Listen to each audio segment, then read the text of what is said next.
saying the quiet part out loud. Over the past year, and especially the past few months, there has been an all-out assault launched against worker rights in the United States. It seems that the capital class is now saying the quiet part out loud. This post is my attempt to compile these transgressions into one list. Please send me links if there are other incidents I have missed.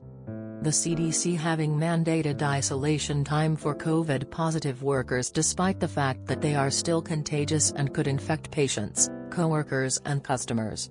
As we all know, from restaurants to ICUs, scheduling managers will pressure them to return to work even if it isn't safe. Also, the CDC guidelines for healthcare workers vary based on hospital staffing levels, with the crisis levels stating that HCWs can work COVID+ symptomatic, with 0 days quarantine. A Wisconsin hospital, Tedicare, abusing the judicial system by filing an injunction to keep nurses from leaving their at-will employment for better pay even though they were given adequate notice and refused to make any counteroffer. Fortunately, the judge did rule against the injunction after an initial hearing, but the fact that they're even trying this is the courts shows we have crossed a dangerous line. A mayor suggesting that service industry workers live in tents in the park rather than lower rents or raise wages. Following the Wisconsin hospital's lead, BNSF is filing suit to stop 17K workers from striking. High schoolers are driving ambulances in NY. School systems are asking parents to volunteer amid teacher shortages. In New Mexico, they are bringing in the National Guard to work as substitute teachers rather than just closing the damn schools or making them safer or paying more. National Guard being deployed to drive school buses instead of raising bus drivers' wages. Lowering the age to 18 for long-haul truck drivers instead of raising wages. There is no shortage of drivers, just a shortage of companies willing to pay enough for the job to be worth doing. Politicians introducing bills to allow teens to work longer hours during the school year, effectively eroding child labor laws, to help alleviate staffing issues at minimum wage jobs. Police being brought in as substitute teachers instead of raising teacher wages / providing a COVID-safe learning environment. In Michigan, the governor made it so janitors and bus drivers can teach classes even though those are in short supply as well due to letting Omicron rip and decades of lean staffing. Forcing schools to reopen in the middle of new waves of COVID despite it not necessarily being safe for teachers or students seems to make me think that public schooling seems to exist for the sole purpose of being daycare to subsidize employers.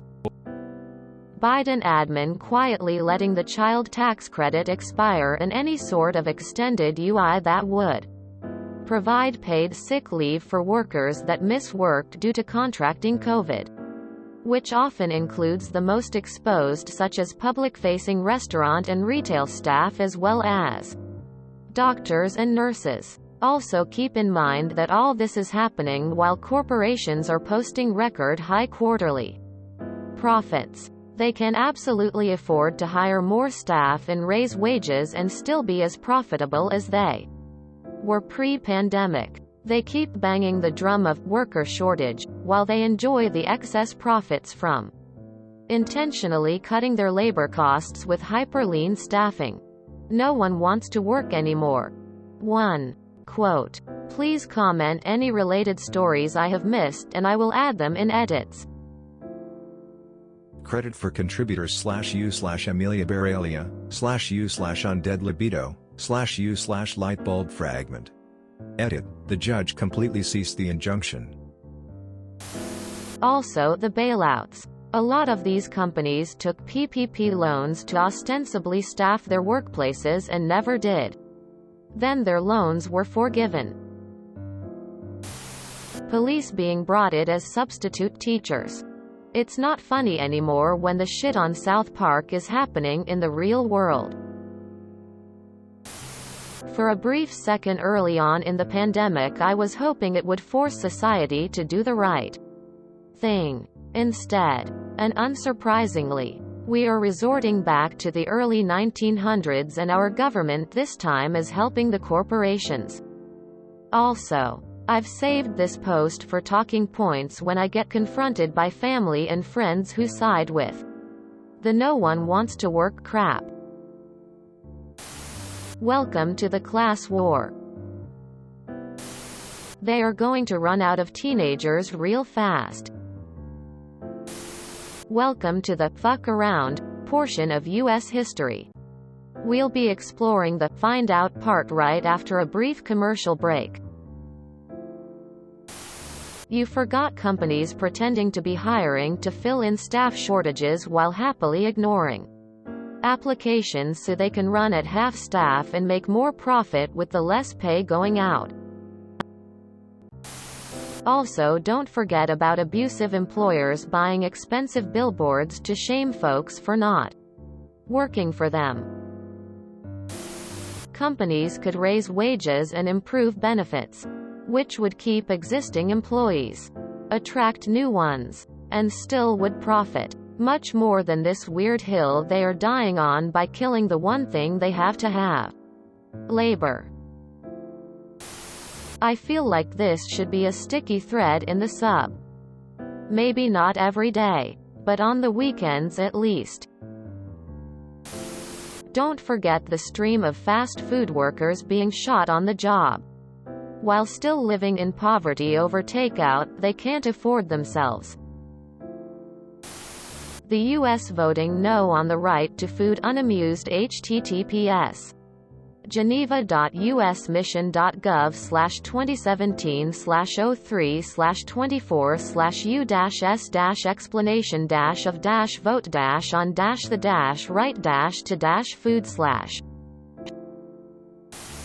With the events surrounding teachers' pay, it almost feels like the government would rather collapse spontaneously before it gave raises to the people with master's or even doctorate degrees to daycare children. You have the hospital one backwards. The 2 of 7 thing was part of the initial injunction, which was vacated. None of the 7 have to work for the old hospital, and the old hospital is paying them for their missed day at their new rate, and likely to pay full legal costs. The CDC's change from 10 to 5 days of isolation came shortly after Delta Airlines CEO Ed Bastian requested the period be shortened. The request was made amid a rampant Omicron outbreak among airline employees, especially flight attendants, which was causing major scheduling disruptions and cancellations. This came at a great cost to the airline since it was a staffing issue, not an extraordinary circumstance, e.g. weather. So the FA cracking open your complimentary Diet Coke might be only 5 days out from the onset of their COVID symptoms. Cheers. https www.reuters.com/business/aerospace-defense/delta-co-asks-cdc-cut-quarantine-time-breakthrough-covid. ID cases the 21st of December 2021. Dang, the USA really said, "We need slavery to survive and healthcare workers are a good place to put literal, actual, legally enforced slavery to use in the everyday mainstream." Wow. We regressed 200 years in 3. And all it took was a virus. Ready for the collapse. Also adding this to the conversation. Last year our school district put out a lot of media about their new program where they were training special education students in the cafeterias so they can have a job when they graduate.